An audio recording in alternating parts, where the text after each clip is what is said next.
His day is done, is done. The news came on the wings of a wind reluctant to carry its burden.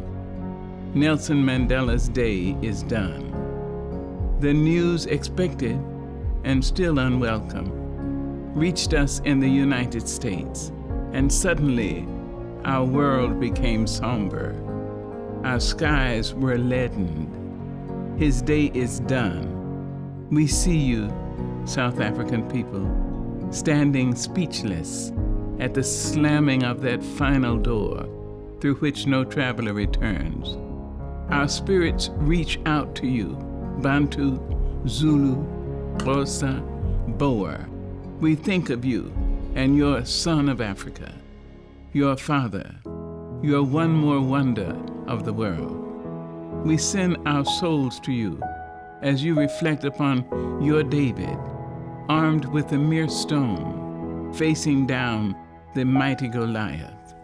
Your man of strength, Gideon, emerging triumphant, although born into the brutal embrace of apartheid, scarred by the savage atmosphere of racism, unjustly imprisoned in the bloody maws of South African dungeons. Would the man survive? Could the man survive? His answer strengthened men and women around the world.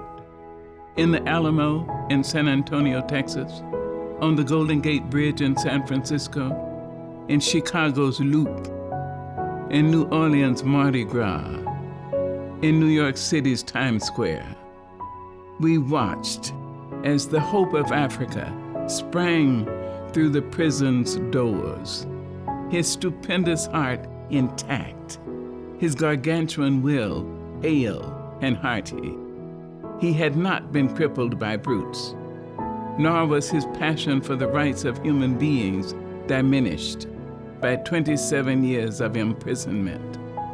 Even here in America, we felt the cool, refreshing breeze of freedom when Nelson Mandela took the seat of presidency in his country, where formerly he was not even allowed to vote.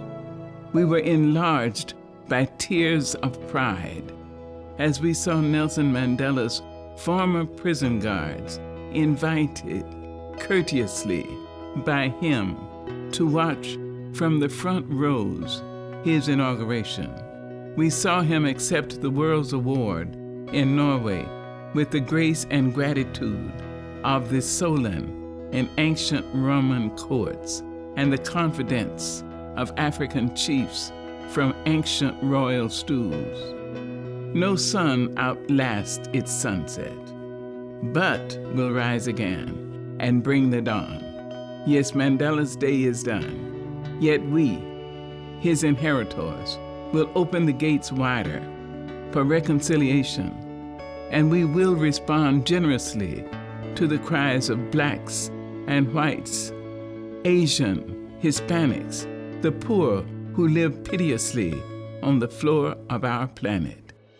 He has offered us understanding. We will not withhold forgiveness, even from those who do not ask. Nelson Mandela's day is done. We confess it in tearful voices, yet we lift our own to say thank you. Thank you, our Gideon. Thank you, our David, our great courageous man. We will not forget you. We will not dishonor you. We will remember and be glad that you lived among us, that you taught us, and that you loved us all.